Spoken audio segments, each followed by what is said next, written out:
You want an October surprise? You got an October surprise. Former Hawaii Democrat Congresswoman Tulsi Gabbard going scorched earth on the donkeys, announcing she's leaving the Democrat Party because she's disgusted with its direction.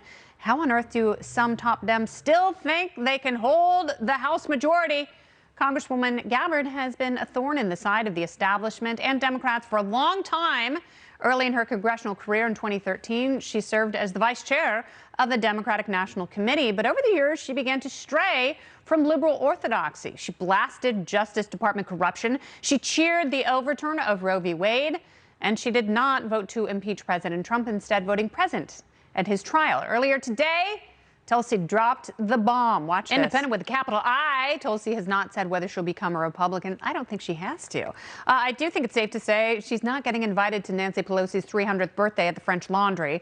Not because she's wrong. It's because she's right. Everything she's saying there, it's true. They are elitists. They are no longer representative of their constituents, and the woke nonsense is poison. Despite that, California Congressman Adam Schiff, Schifferbrains, says he's confident Democrats will win the House. That's fun. And uber-liberal filmmaker Michael Moore now predicting Dems will win in a blue tsunami. That's only if he jumps in the shallow end of the pool. Who is correct? Those two ding-dongs or Tulsi Gabbard? Let's get into it with tonight's party panel. We've got he is the host of the Jason Rant Show on KTTH in Seattle. He is the architect of the Space Needle. Jason Rantz is back. We've also got Democrat strategist. She's a radio host. She's a Fox News contributor. Leslie Marshall is back. She's got a thing or two to say about this. And we've got author and Reason senior editor Robbie Suave. Buy all of his books now for your library, just in time for the holidays, including Halloween. Welcome, everyone. Jason, I will start with you. Where do you think Tulsi goes from here in terms of party? And is it important that she makes some sort of partisan declaration? I don't think she has to make a partisan declaration at this point, because I think the point she's trying to make is that the Democratic Party has just gone so far to the left. It's not a shock that someone like Tulsi, or frankly like just everyday Democrats, would say, okay, this party has gone way, way, way too far to one side. That when you decide to say that, you know, we're going to be pro-criminal, we're going to endorse abortion up until the baby's first cry, that we're going to take the stances we have taken on gender to the point where we're not even willing to define what a woman is, I think most people on the Democrat side are saying to themselves, yeah, she's now speaking to me. Does this mean that maybe ultimately she's going to run for something outside of what she did in Congress? Maybe, but I think right now what she's trying to do is save the party. And I think as a Republican, I want to have a sane Democrat Party.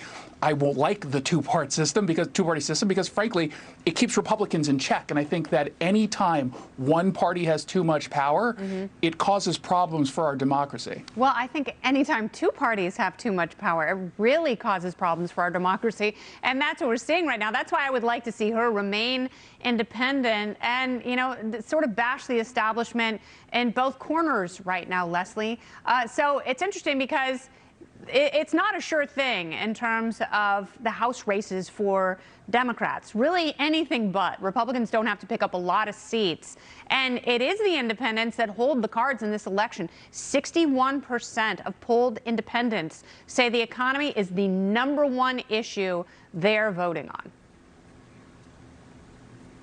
There's so much to say on this. I know I don't have tons and tons of time, but that's the #1 issue for everybody. It doesn't matter if you're an independent, a Democrat, or a Republican.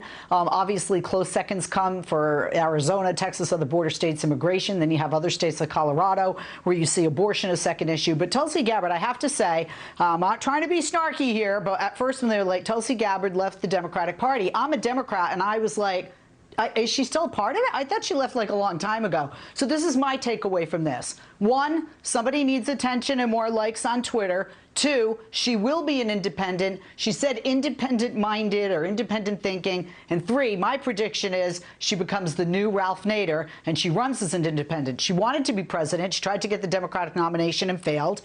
She clearly doesn't see the Democratic Party doing it for her. I don't think the Republican Party will either. So I think she's going to run as an independent. Whatever she runs for, who knows? It could even be trying to become president again. All right, so Robbie, were you surprised by the condescending reaction from a lot of Democrats, you know, similar to what Leslie just said? Like, I didn't even know she was a Democrat anymore. She doesn't even go here.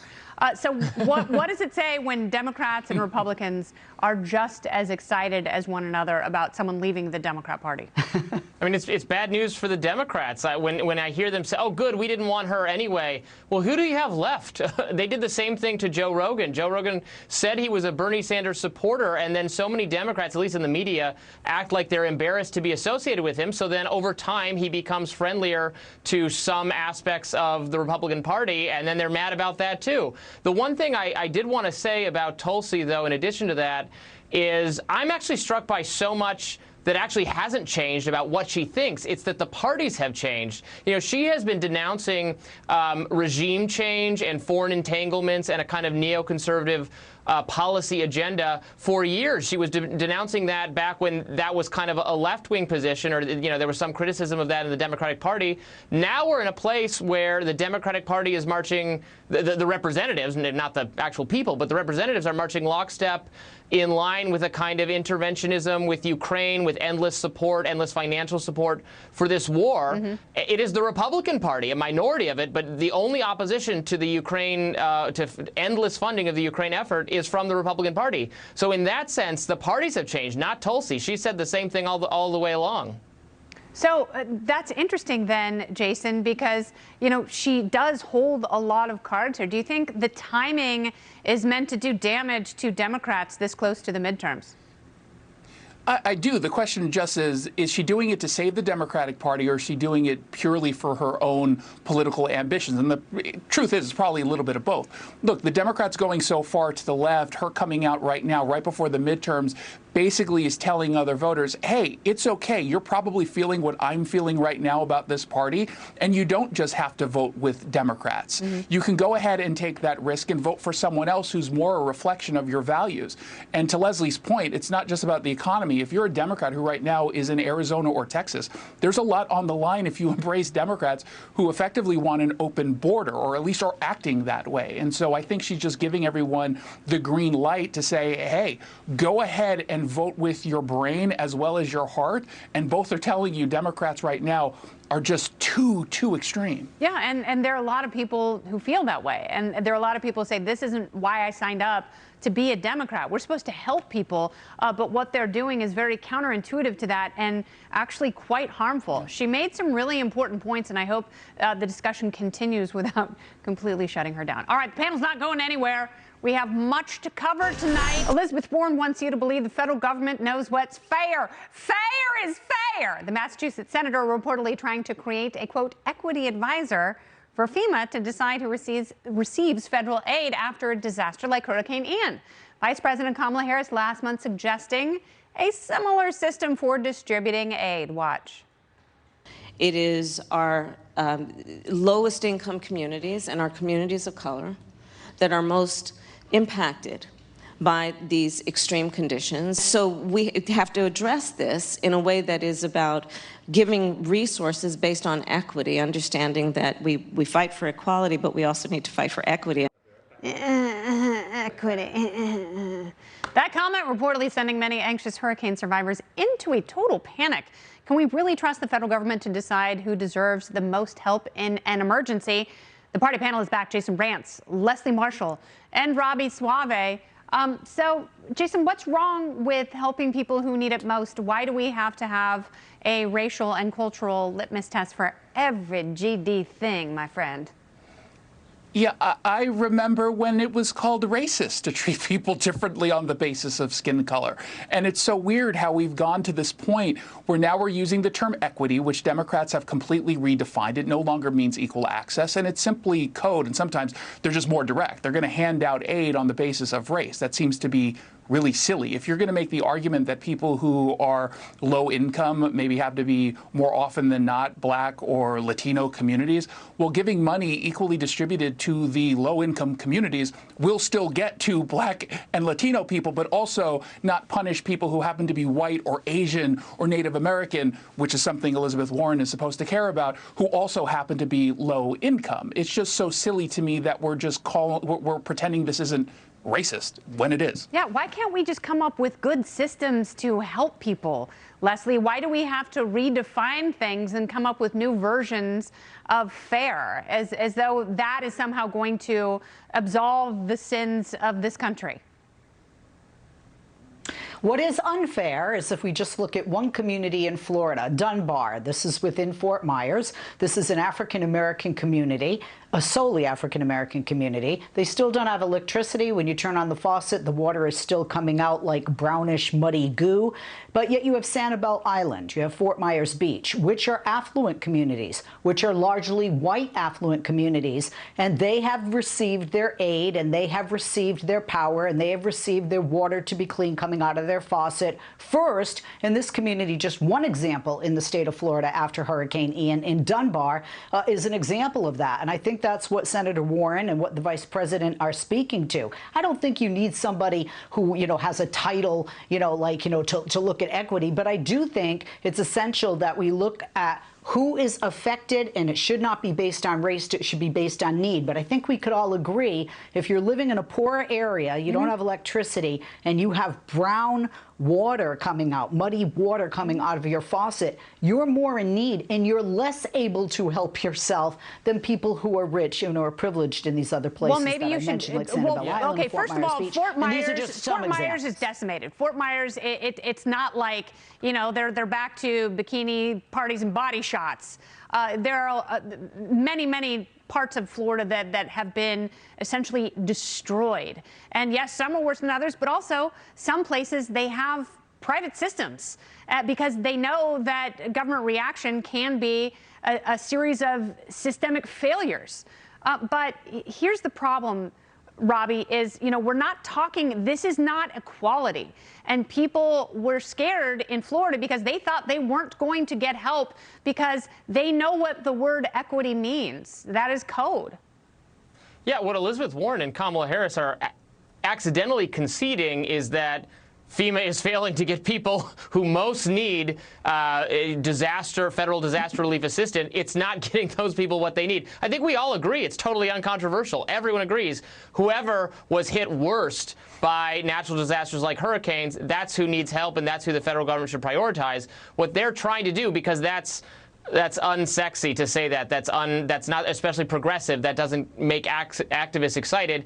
They have to find some language that can be interpreted in activist, elite, woke, progressive circles. So they say what we need is equity, which everyone knows from academia ends up involving some form of intolerance or indeed discrimination based on race or gender or some other category, which they can't do. Federal government absolutely prohibited from doing that. So let's just leave it simple. Federal government, some branch should do it. If it's not FEMA, something else, to get help to the people who actually need it based on need, not based on some immutable skin color characteristic or something else. Yeah, because you know what you're doing? You're actually, when you inject that, you're adding another layer of bureaucracy, which makes getting aid even slower. It slows down the process. If you have one more person who has to look busy and check boxes, that means that people who are desperate for potable water and a place to sleep, they're going to get that even later.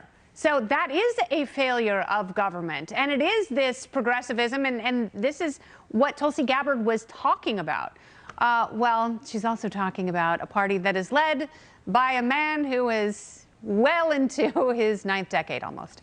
President Biden is about to turn 80, but the best gift you can give him, not mentioning it. This according to White House insiders who plan to downplay the president's big birthday to avoid the uncomfortable discussion about his advanced age, as well as his physical and mental frailty.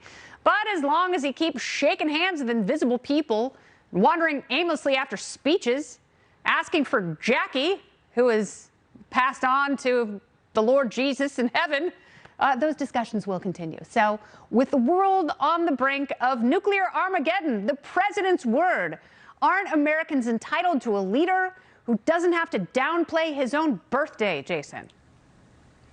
It's kind of sad because, again, to your point, Is this a surprise that he's old? Is this not something we're already talking about? I actually think that a birthday party might serve him well. Number one, he'll be alert, we hope. And number two, I think people will say, oh, I thought he was 97. He's only 80. Maybe I should downplay some of my own concerns. I think actually this would be a benefit. They should go ahead and have the party. It would be at 4 o'clock in the afternoon, but, you know. That's on the later side. Let's do noon because we've got a patio or a porch or whatever they called when they put a cap on his day. So, Leslie, why are we pretending that we don't all know that the president is old? I don't think they're pretending. I think they are downplaying it. I think it's right to downplay it, not just based on age. I don't think you should be having a big bash as president of the United States when you have people like in Florida who are still suffering and trying to rebuild after Hurricane Ian. When you have people who are concerned about, you know, inflation and, you know, food and fuel prices, I think it would be spitting in the face of the American people. But when it comes to age, this is what blows my mind. That's what Sean Maloney and Adam Schiff were doing on a Parisian balcony. They were sipping champagne while Americans are suffering. So why not have a big party with 80 candles? They're not president of the United. They're not. Oh, please, politicians on both sides of the aisle. Ted Cruz was enjoying Cancun, wasn't he, when people were suffering in his state? There's a list of hypocrisy on both sides of the aisle. But I want to talk about the age thing because Republicans want us to. They want the retirement age to be from 65 increased to 70. I think that's interesting. They want people to live longer. Is that part of the Republican Party platform, or is that something that they don't want people to be older when they run? Specific Republicans plenty of old people in their own party. Yes, you guys are silly with them. I mean, do you want to run through the list? Di-Fi is 88. Steny Hoyer, Jim Clyburn, they're all like Nancy Pelosi. They're all upward of 80 years old, and they're Republicans don't have any old people. Yeah, no. Chuck Grassley, also 88. Mitch McConnell, 105. Yes, we're being terrorized by old people. So at least be honest that the most powerful person in the country, he is old and frail, and he has lost control of his mental faculties. So be honest about it. I'm not going to say that. Well, you don't have to say that. He says it. Where's Jackie? I thought Jackie was here. Bro, you went to her funeral. Go ahead, Robbie. Yeah, look, it's not just a Joe Biden problem, though. I will agree with that. The average age of our political figures in both parties at every level of government has gotten way, way too high. We need to lower the retirement age for government because, as you said, there are very important, weighty issues being looked at. I mean, think of the questions about technology and social media that we're wrestling with as a public. Like, these people don't understand this technology at all. It comes clear every time Dorsey and Zuckerberg and other people are, dragged before Congress to answer questions by people who have no idea, not the first idea of the kinds of policy questions they're being asked to weigh in on. It's a national security problem as well. It's certainly a problem given Joe Biden's age, but the problem goes well beyond that. And voters should say enough is enough to people seeking re-election into their 80s and 90s. Yeah, I really wish they would, because what they're doing right now, it's elder abuse. It's cruel, and we're being held hostage by an army of geriatric zombies who are just clutching onto power using a rotary phone to call up Facebook. It's bad news for everyone. Jason, Leslie, and Robbie, I think that you are all wonderful, and I delight in your presence. Thank you all very much for having this wonderful discussion. Thank you. Thank you.